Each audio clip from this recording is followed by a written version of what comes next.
Well. Actually, why was that big? Why do you think I just did that big intro, Tom? What, all the wells? Yeah. Was it 40 wells? Yeah. No, you spoiled it. I was going to go because we're 40. Can you pretend that you don't know it's our 40th episode? Okay, I'll pretend I haven't labelled it. So, hello and welcome to Modern Night is Rubbish, and it's our 40th, Tom. Woo! Yeah. I'm so excited. So, for those of you that haven't listened to Modern Art is Rubbish, we like to talk about all things art, and we have a podcast that comes out on a Tuesday every 2 weeks, and one of the 2 weeks we do news items, and the other one we pick a topic or an artist and we talk about him. What was it we did last time? We actually looked into the subject of modern art is rubbish. Can modern art be rubbish? Oh yeah, that was fun, that was. Yeah. So that was good, yeah. And we've done covered things like Basquiat and Van Gogh, and we did things like artists that like danger. Yeah. Yeah, so what have we done to celebrate our 40th? Well, I've actually set up an email list, Tom, for us, yeah. Oh, that's nice. So all people have to do is go onto the site and we'll keep you updated on things related to modern art is rubbish. And we won't spam you. All right, yeah. Yeah, we don't like spam. Yeah, I do quite like... It's quite a big one, 40, isn't it? Yeah, it is. Yeah. Any thoughts on 40?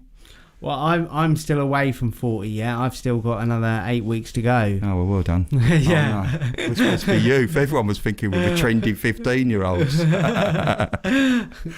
And now the cat's out of the bag. Which is ironic. Because I've picked 3 news items and one of them is about cats. But I won't give too much away, Tom, so you can be surprised by it. So we've got an item about cats and tube stations. So it's not about cats in bags, though. It's cats elsewhere. Our family cat, Hendrix 2, because Hendrix 1 died. He was rescued from a bag. He was dumped in a bag in a river. Can I just ask about Hendrix 1? Was he just called Hendrix, and then after you got Hendrix 2, he became Hendrix 1? Yeah, because he was it's like the First World War. Yeah. Well, no, it wasn't like the First War. How can a cat be like the First World War? No, but wasn't the First World War was called the Great War or something? Yeah, and then after the second one, they called it. Hendrix, so it's just like the war, isn't Hendrix, it? Yeah, well, Hendrix 1 did get shot by someone with an air rifle, which was quite horrible. But I'm sorry to bring you all down on listening. Anyway, so Hendrix 2, he had quite a traumatic start. He was dumped in a bag in a river with his brothers and sisters. And he got rescued? Yeah, he got rescued from Clacton in Essex. Oh. Yeah. But he's happy now, so there you go. He's happy as long as he's staring at the drain looking at the mice. Oh, right, yeah. Yeah, he lives with my mother. Yeah. Well, there you go. I'm sure you listening at home really wanted to hear that story, but, I like to share a bit more. How do you call Hendrix? Will Hendrix 2 be listening? Yeah, Hand. Yeah, that's what we say. Hand. And the other story, we wouldn't be a proper anniversary without mentioning Trump. So there is a story which involves Hillary Clinton and Donald Trump. Excellent. Yeah, which is what we want to hear. And of course, our other favourite, and probably one of my favourite artists, Maurizio Catalan. And there's a story about a theft of a toilet. Oh, right, yeah, I saw this story in the news. The gold toilet. Yes, it was. So, shall we crack on? Yes.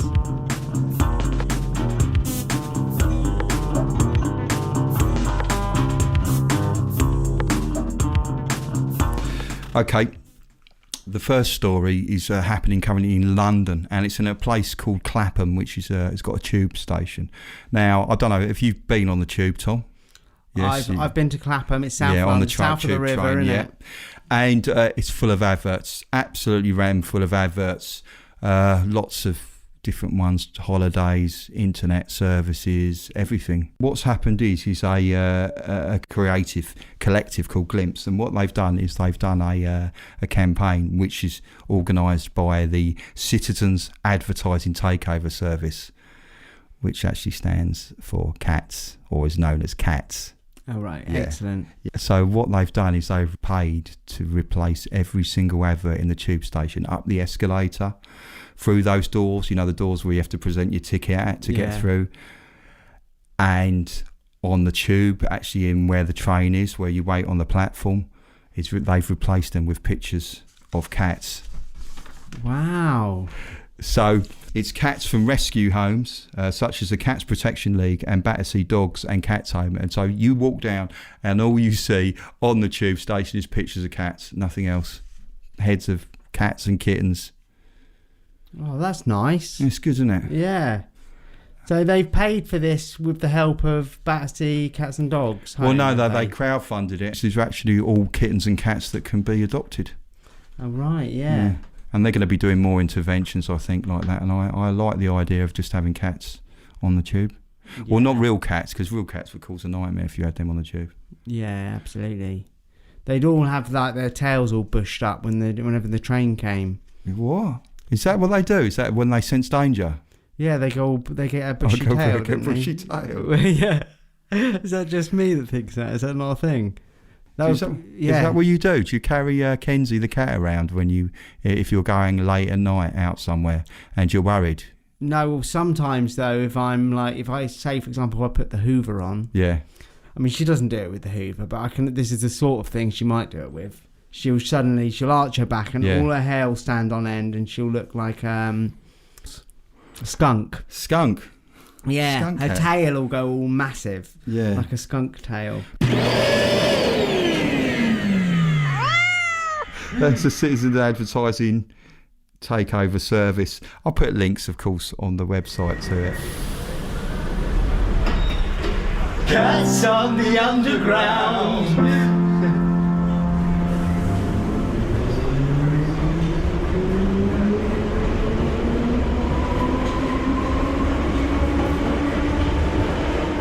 Right, so on to the next one. This is at the Venice Biennale. There's an artist, more sort of a poet, but this is an art installation that he's done. He's called Kenneth Goldsmith.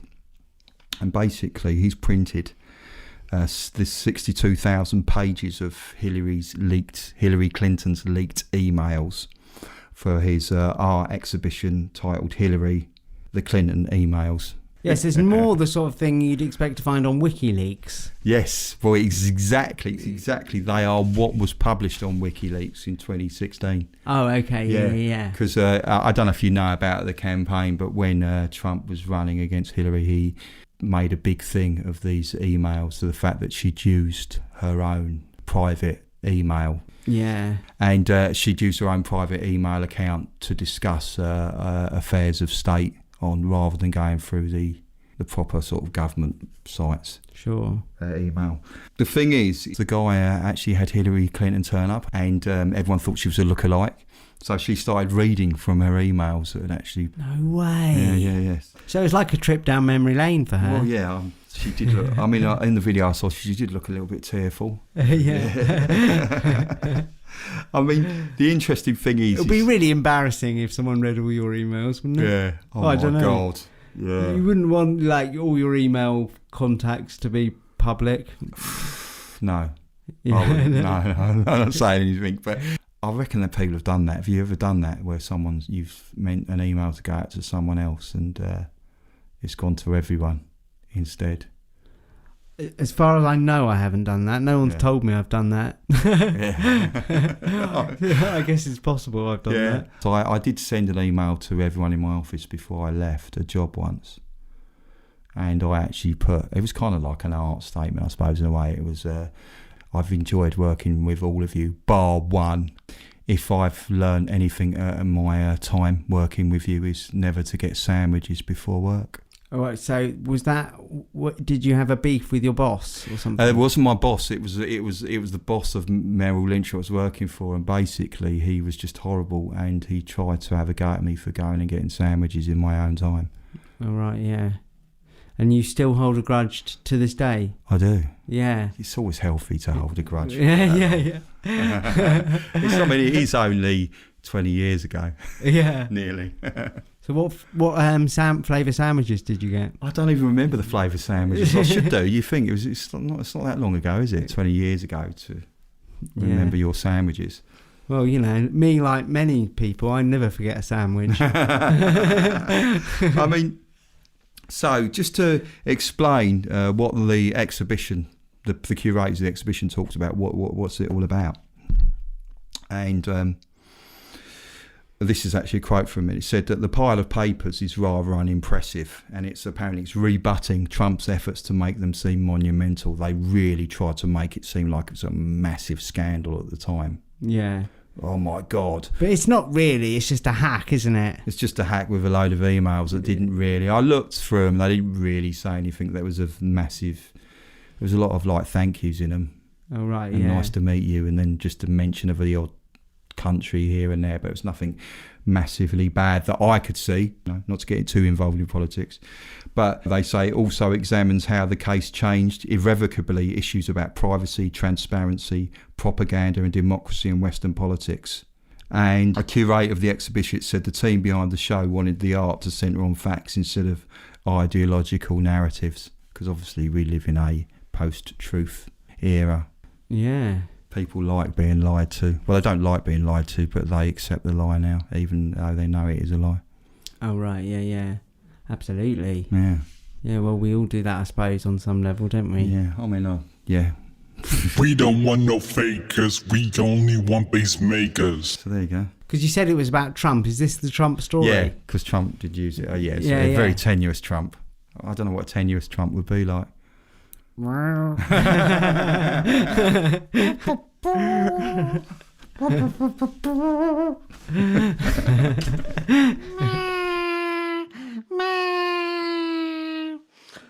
what is it, baby? It's 4 a.m. Me and your mother are trying to sleep. Miss Modern Art is rubbish and I can't sleep. Oh, okay, let's go to modernartisrubbish.com. Sign up to the subscriber list. Now, what's your name, baby? Baby. Baby, and your email? baby@gmail.com. baby@gmail.com. There we are. Sign up. You're going to get a free high-definition artwork, and we'll get updates, but no spam. Oh, thank you, Daddy. Thank you. And you can unsubscribe at any time. Really? Oh, good, Daddy, good. Oh, I can sleep in peace. I hope you and Mother have a lovely night. Thank you, baby. See you in the morning. So, on to the main spectacular of the news items. What was that? The main spectacular of the news items. That's not even English, is it? That's another sort of Trump. It's a different sort of Trump, isn't it? It's... So, I don't know if people have heard, there's an artwork by the artist Maurizio Catalan has been stolen. And it's an 18-karat gold toilet. We've actually talked about it, and it's called America. It was made in 2018. Solid gold toilet, fully working. And he wanted to give it, if I remember rightly, he wanted to give it to Trump. Yes. Didn't he, in the White House? Yeah, we talked about that in our Catalan episode, which we'll put links to. We thoroughly recommend having a listen to that. Yeah, but I think it's about January last year. Donald Trump saw the White House phone up and said, look, we'd really like to borrow one of your Van Goghs for the room in the White House. And the Guggenheim Museum said, no, we can't lend you that, but we can lend you a gold toilet, which is quite apt for who was in the Yeah, well, he House. loves his gold, doesn't he? Yeah. So that was actually turned down. And also, I don't know if you remember as well, the gold toilet was actually famously crochet bombed as well by someone. Yes. They went in and they covered it in wool. So the idea of this, for people who don't know about it, it's a gold toilet, and the idea is, of course, you've got this really expensive thing, and it's open to the public. So if you visit the museum, it was originally built for the Guggenheim. So if you go to the museum, you can actually use the toilet. When it was at the Guggenheim, there was a security guard that stood outside, enforcing the fact that people didn't stay in there too long, I assume. Oh, right, yeah. But of course... So if he heard some drilling behind the door, what are you doing in there? You're not allowed to spend too long with the gold toilet. Can you stop drilling? The sound of them passing it out the window. Can you, stop making such noise in there? Otherwise, I'm going to have to break the lock and come in. Guys, the toilet's gone, guys! They went out the window! Now, they didn't have a security guard unfortunately, it seems when it was actually installed in Blenheim Palace in England, which is actually the ancestral home of Winston Churchill. So what happened was there was a raid, I assume, at night, and burglars broke into Blenheim Palace and they ripped the toilet out. So of course it caused massive damage and flooding because it was a properly plumbed in toilet. Now, it's worth about $6 million, which is about £4.8 million. So you can imagine that's worth it. The idea is they think that they've done it to possibly melt it down. Because it'd be hard to walk into a shop and say, do you want to buy a gold toilet? Got this gold toilet. Where did you get that, sir? Nowhere. I just it's passed down through the family over generations. The latest is that they've actually arrested 2 men and they have been questioned by the police. When they spoke to Maurizio Catalan, they thought, people thought at the time it might be a stunt by him because it's got the hallmarks of a Catalan kind of stunt. Slightly more criminal than his normal stunt. Yes, yeah. It's not. I knew it. I knew it wasn't him straight away. Yeah. And in an email to the New York Times, Catalan describing the toilet first said, "America, the name of the work, was the 1% for the 99%." Yeah. So it's like that. The rich is shared amongst everyone. Well, and I hope it still is. Yeah, he should get Jeremy Corbyn's speechwriter. Oh my God, yeah. For the many, not the few. America is for the many, not the few. It's a bit confusing, isn't it? For many, not the Lou. For the many, yeah. And he basically then followed it up with, I want it to be positive and think that the robbery is kind of a Robin Hood inspired action. And he also said, I promise I have an alibi for the night. I don't know if Robin Hood would have stolen golden toilets from public exhibitions. It's hard to know, isn't it? Yeah, that's not Robin Hood's MO. I don't know, he might have done though, because he was a highway robber, wasn't he? That he just robbed from rich people. And Blenheim Palace, that is the definition of a rich person. This is just up Robin Hood Street, isn't it? Maybe it is. Well, it's not his street. That's not the place. I think it was more not Sherwood, wasn't he, Forest? Yeah, but he wouldn't have melted it down. He would have put the toilet as a public toilet in the local mud village or whatever. Kind of a local mud village. Yeah. It's just a little. Do you know what it'd be called? The Little John. The Little John. Yeah.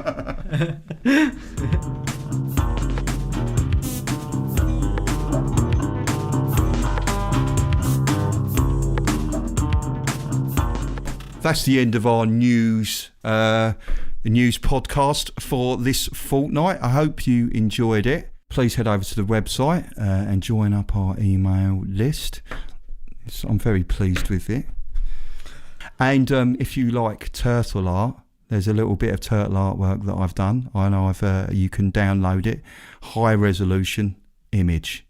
Turtle art? That's not Leonardo Donatello? No, it's not Ninja Mutant Turtles art. It's an illustration exclusively only available if you subscribe to our email list. Yes.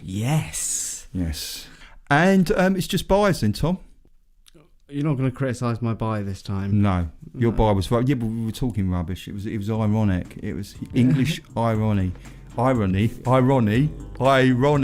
sounds like a talk by someone called Ronald. Ronald McBuyface. Ronald McBuyface.